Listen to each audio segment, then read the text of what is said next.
My name is whispered on the wind now, lost to the rustling leaves of Hollow Creek. It's here I came, seeking solace, finding only whispers of dread in the water's flow. Hollow Creek, a forgotten place, shrouded in mist and shadowed by ancient trees, their branches gnarled like skeletal fingers. The locals spoke of it in hushed tones, their eyes wide with a fear they couldn't mask. They said the creek held secrets, whispers of tragedy that clung to the fog-laden air. A haunting, they called it.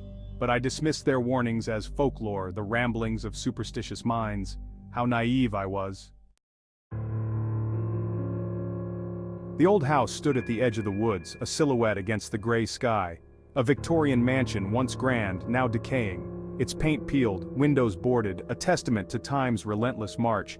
It called to me, this forgotten place, offered sanctuary from the clamor of the world. Or so I thought.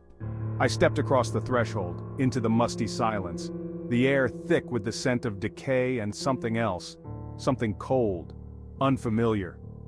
Dust motes danced in the pale slivers of light that pierced the gloom. Each creak of the floorboards beneath my feet echoed through the silent house, a jarring counterpoint to the unsettling stillness.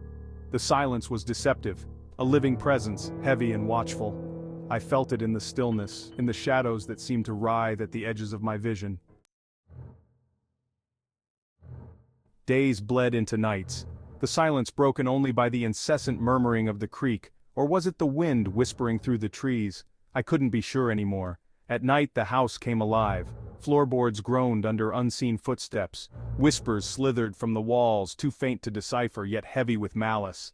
My dreams became plagued by nightmares, visions of shadowy figures with eyes that glowed with an infernal light. One night the whispers grew louder, urgent, pleading. They seemed to emanate from the walls themselves, vibrating with a strange energy. I pressed my ear to the cold plaster, my heart pounding against my ribs. "Get out!" the voice rasped, so close it felt like a breath against my skin. "Get out while you still can." Terror became my constant companion. It lurked in the shadows that lengthened with the setting sun, coiled in the silence that descended each night.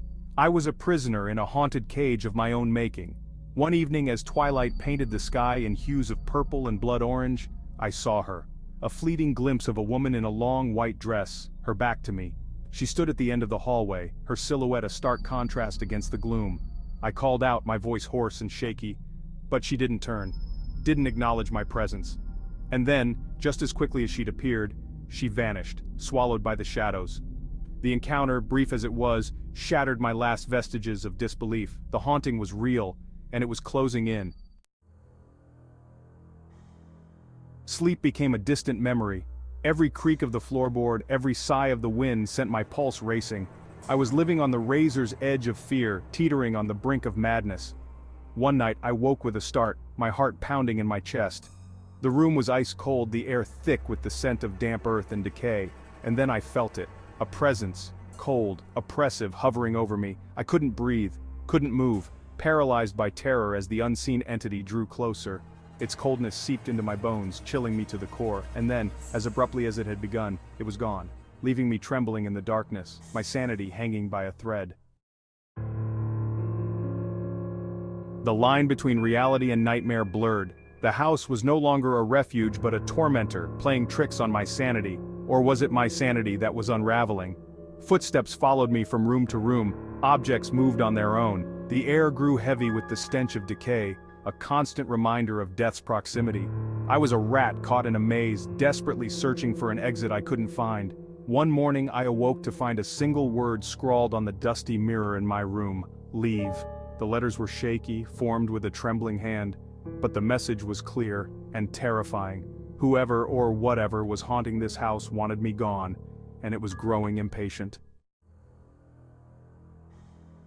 Fear became a physical sensation, a constricting band around my chest, stealing my breath. The shadows seemed to pulsate with a life of their own, their forms shifting, contorting into grotesque shapes. I was losing the battle for my sanity. The whispers, once faint, now echoed through my waking hours, taunting me, mocking my fear. They were relentless, insidious, worming their way into my mind, planting seeds of madness. I knew then that I couldn't stay. This house, this place, would be my undoing. I had to escape. But the more I tried to convince myself to leave, the stronger the pull of the house became. It was as if it was holding me captive, feeding on my terror. The attic. A place I'd avoided since my arrival. It loomed above me, a constant reminder of the unknown. Its boarded-up door seemed to pulse with an energy that both terrified and drew me in. The wood, old and splintered, whispered secrets of the past.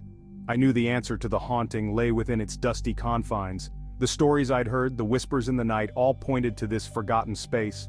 One night, driven by a morbid curiosity I couldn't quell, I decided to face my fears. I pried open the attic door. The creak of the hinges echoed through the silent house, sending shivers down my spine. The air inside was stagnant, thick with the smell of decay and something else. Something metallic, like blood.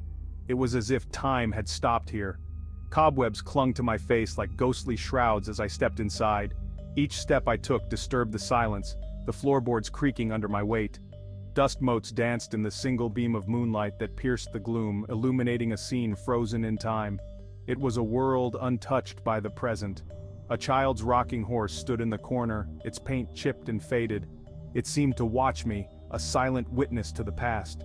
And there, in the center of the room, was a trunk. It was old, with metal accents that had long since rusted. It called to me, this repository of secrets. My heart pounded as I reached for it, my fingers trembling. I knew, with chilling certainty, that it held the key to the haunting at Hollow Creek. The answers I sought were within, waiting to be uncovered. With trembling hands I reached out into the darkness, my fingers brushing against the cold, unyielding surface of the object before me. The air was thick with anticipation and fear as I lifted the heavy lid. The musty odor of aged paper and decay wafted up, filling my nostrils and making me cough. It was as if the past had been sealed away for centuries, waiting for someone to uncover its secrets. The scent sent a shiver down my spine, a mix of dread and curiosity. Inside the chest, nestled amongst yellowed letters and faded photographs, were relics of a bygone era. Each item seemed to whisper its own story, begging to be heard. Among these relics lay a leather-bound diary. Its cover was worn, the leather cracked with age. The pages, brittle with age, whispered a tale of love, betrayal, and ultimately, murder. The diary belonged to a young woman named Eliza, whose life had been filled with passion and tragedy. Eliza had lived in the house over a century ago. She had been madly in love with a man who seemed to be her everything. But in the end, he had betrayed and murdered her, hiding her body within the walls of the attic. The betrayal was so profound that it left a mark on the very soul of the house. As I read Eliza's final, heart-wrenching entry, I felt a cold hand on my shoulder. The touch was icy, sending a jolt of fear through my body. Turning slowly, I found myself face to face with her. She was as beautiful in death as she must have been in life, her presence both ethereal and haunting. But her eyes were filled with an unspeakable sadness and rage. It was a look that spoke of a love lost and a life cut short, a story that demanded to be told and remembered. Eliza's ghostly hand tightened its grip on my shoulder, her touch icy cold.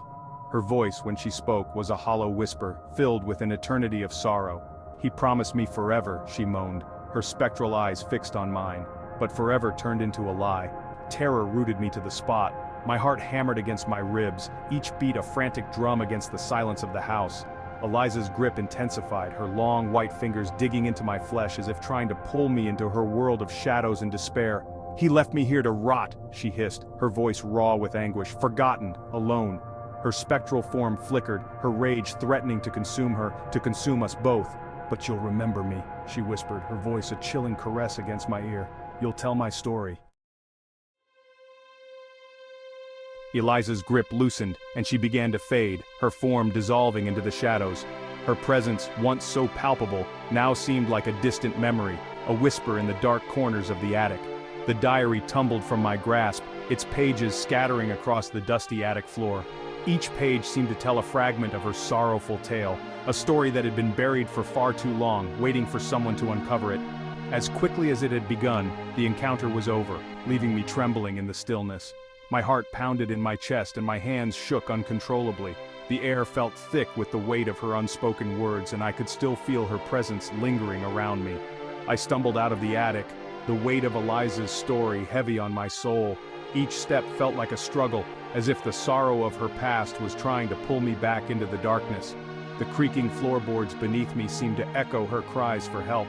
The haunting at Hollow Creek was not a malevolent force but a heartbroken soul seeking solace, seeking someone to hear her tale. Eliza's spirit was trapped in a loop of despair, yearning for someone to understand her pain and offer her the peace she so desperately needed. I left Hollow Creek the next morning, the image of Eliza's sorrowful eyes seared into my memory. The morning mist clung to the ancient trees, and as I walked away from the old house, I couldn't shake the feeling that her story was now a part of me. I carry her story with me, a chilling reminder that some wounds time cannot heal. The diary, now a treasured possession, serves as a testament to her enduring spirit and the pain she endured. It is a reminder that some stories, no matter how tragic, must be told.